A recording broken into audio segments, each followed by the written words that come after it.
All right, I'm getting ready to pump a unit. Arrow, 12 mil, red. This stuff's called mica. The voltage will not jump through that at the close bends. If it does, if you don't put that there, you're gonna pop a hole. This is for my temperature gauge. I got a timer. Back up, temperature gauge in case something fails with that one. I've already got this sucked down to about 5 microns. Close everything off. This is my bugle gauge oil. This is my meter, micron meter, main vacuum. Now I'm going to add back in a little bit of air. Take some of it out, turn the manifold on. Oh. Yeah. Make sure you hook up both wires.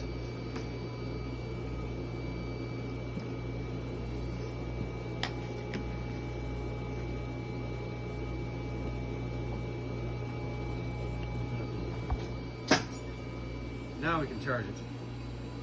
Right now I'm running about 1 amp at 28,000 volts. My temperature is at 40, 42, 43 Celsius. You gotta get it to about 100. I go to about 115 degrees, 110, 115 degrees Celsius. Takes about a minute. I time myself. If it takes longer than that, I feel like something's going on. So I like everything to be consistent when I'm doing this.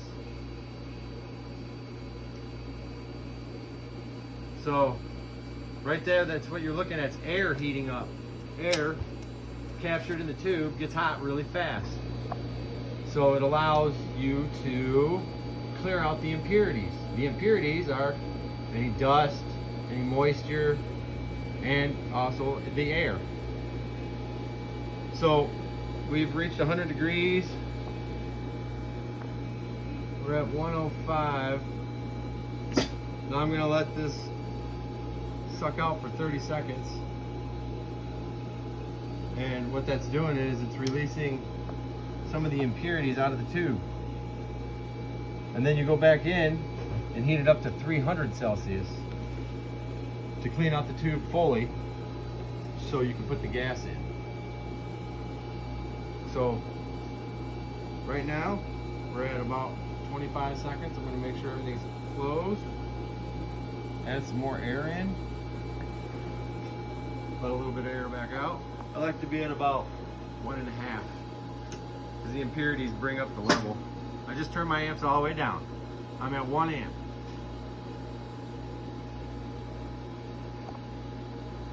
Back to 100. So once again, that's the air lighting up at 28,000 volts. Soon the electrodes are going to start to slowly change and turn red. The electrodes are what the wires are hooked to, and them wires are hooked to my choke, which is hooked to my transformer. And this thing over here is called a rheostat, which controls the amps. I can turn the amps up and down with this. Right now I'm running 2 amps, 115 Celsius. My oil is starting to climb a little, so that means there's some impurities getting sucked out. Right now everything is looking just like it should look. These are 12 mil, 30 milliamp electrodes. All right, I'm at 140. I'm going to increase the amps to 3 amps. Now I'm at 3 amps. It starts to climb a little faster.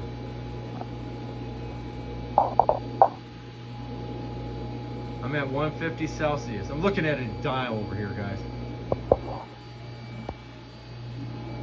So I'm going to turn it off for a second. You'll notice the electrode's starting to get red. What I'm going to do is get some of this impurities out of the tubes. I'm at 180. I'm going to 4 amps.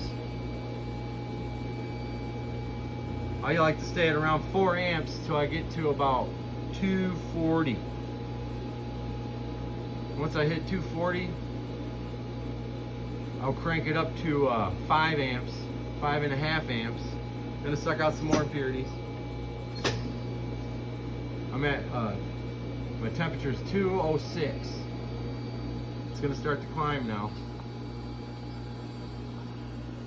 Electrodes are starting to glow. You can totally notice them getting red. When they get red like this, they release some kind of gas inside that helps get out more impurities, so this is a good thing. Alright, my temp is 240. I'm going to increase the amps to 5 amps, I'm sorry, for 20 seconds. Let out some more impurities. I got 10 more seconds.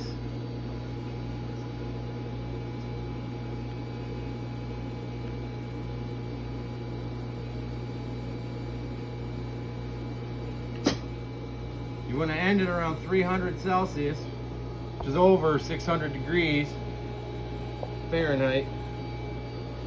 And you want these babies to glow for about 10 seconds when you're done. See how consistent they are?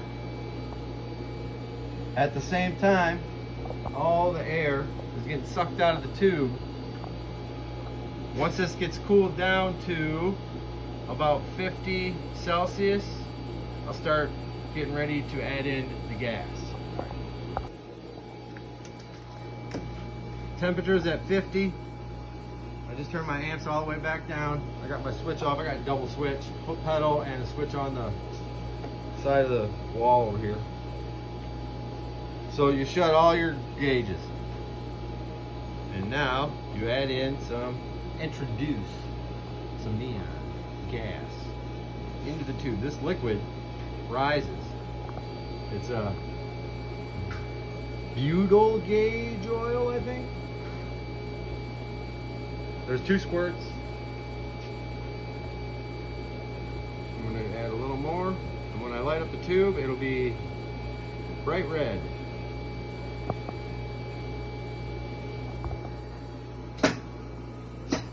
Now I turn off my pump, or the switch to the transformer. And since this tube is under pressure, as I'm heating this up, it's just going to suck in on itself. And then you move the torch away and pull. Follow your tube.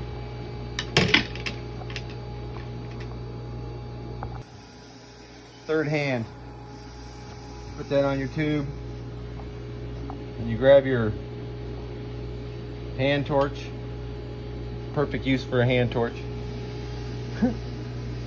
Start heating up the tube. As soon as it gets soft, you pull up on it. So you can kind of eliminate some of that glass. Done. That's how you tubulate your tube. Little arrow for it. Now, here it sits. The longer the better. Up to 8 hours if you can possibly stand it. They say a tube will last or go bad in the first 8 hours if it's going to go bad. Pretty cool, huh? Neon gas trapped inside of a glass tube, lighting up.